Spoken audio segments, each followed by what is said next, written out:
Well, the Federal Reserve decided to take it easy on the economy for the near future. But what exactly does that mean for what's next? Well, let's get into that.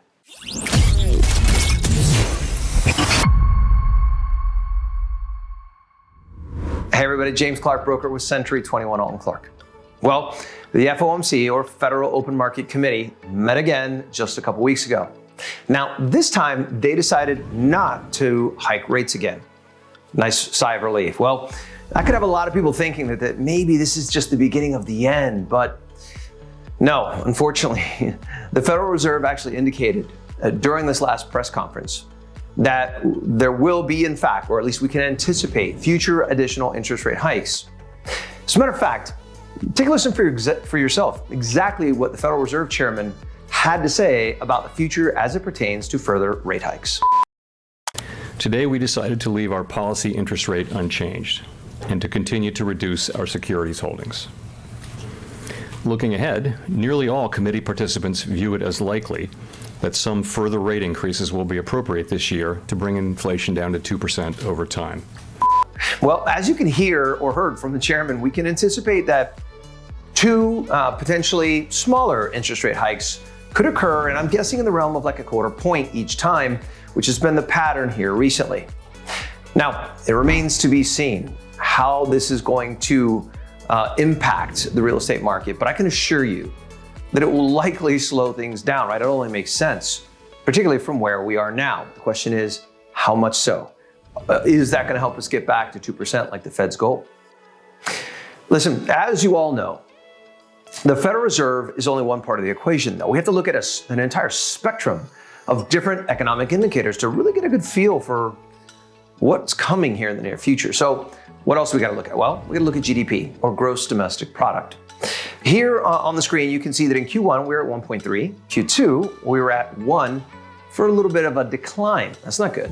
The unfortunate part is what actually appears to be on the horizon, though, okay? If you look on the screen, you'll see that the Fannie Mae economic forecast, and by the way, Fannie Mae has received awards for their forecasting, they're actually calling for declines in GDP for Q3 and Q4 of this year, and potentially even Q1 of 2024 for 3 consecutive quarters before we even have a return to the positive. Now, this is something that's obviously concerning and something that we really need to watch, and I will stay on top of that for you, so stay tuned to future updates. Now, let's keep looking. Another indicator I keep looking at and sharing with you guys is the unemployment rate. I like looking at Fannie Mae. I look at a lot of different projections, and they're all pretty the same. Fannie Mae is projecting an increase to the unemployment rate for the near future. Also not good. As you can see on the screen, we ended Q2 of this year at 3.6, but we look to increase to 4 by the end of the year, with a further upward progression in the wrong direction all the way into 2024. So GDP down, unemployment up, sales down. These are just a few of the economic factors that we're going to continue to watch. But what about sales and particularly residential, commercial, luxury real estate, right? I'm sure you're curious about that, values. So let's start taking a look at commercial real estate really quick, because there's a lot of concern surrounding this sector, right? Why? Well, the commercial sector is funded by a lot of the local banks and credit unions that are absolutely going out of business right now, right? They're the ones that are struggling. So if they're struggling, that's probably going to continue for the near future. That's going to manifest into higher rates, tighter lending practices, all of which is going to curb commercial growth, business growth, new jobs, all that good stuff.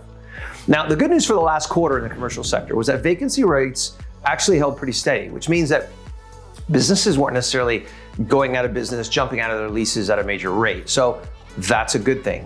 When vacancy holds or actually slightly diminishes itself a little bit, meaning more and more people jumping into the market, that's signs that we're doing well. So I'll be happy if it just holds. Now, on the residential side of things, the National Association of Realtors just released their stats, and the seasonally adjusted rate, which means the total number of sales in a year, sits at 4.3 million. We're usually about 1 million higher than that, okay? Yeah, like 5.1, 5.2 million sales annually nationwide. So we're about 1 million off. Now, for those of you who are curious, that number is total sales in the United States, okay? Now, let's talk overall sales in the US. We're down 20% year over year.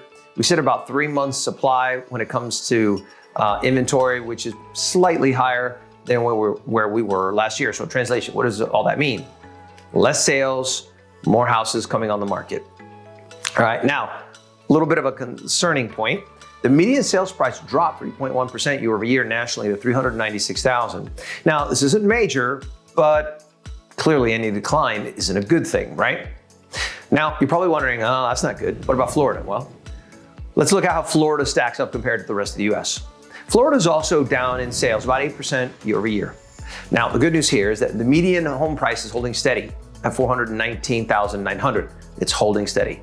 So although we're down, we're not half as bad as the rest of the United States.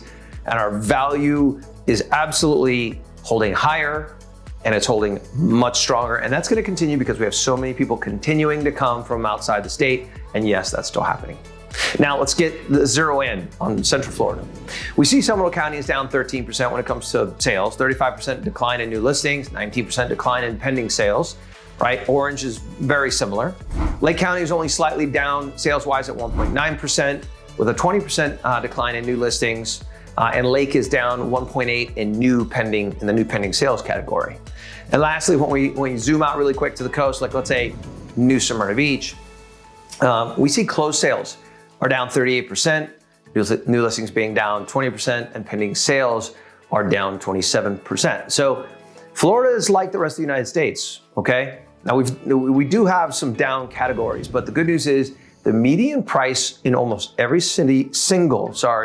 county and city is up or holding steady. So translation, sales are down, but values in Central Florida are still doing well, okay? And there's a lot of factors for that. What's going on with interest rates and everything else. We'll get into that later.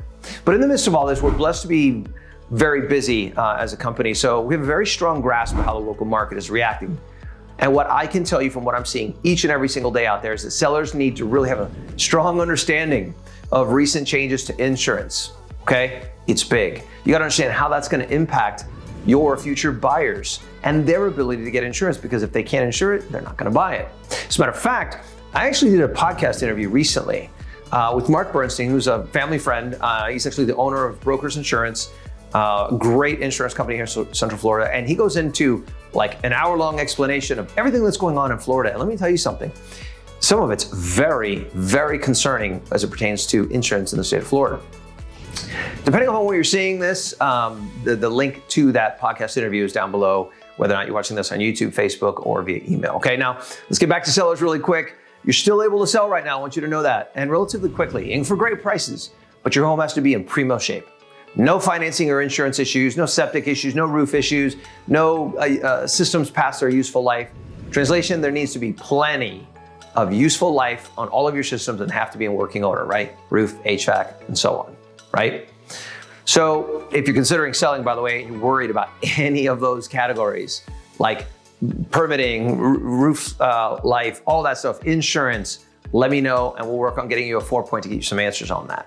Now, for buyers out there, the message is still the same. Now is a great time because there's more deals, right? There's more options. We can get you closing costs, credits, repairs, and so on. And one of the really nice things is, depending upon the area, there can be significantly less competition.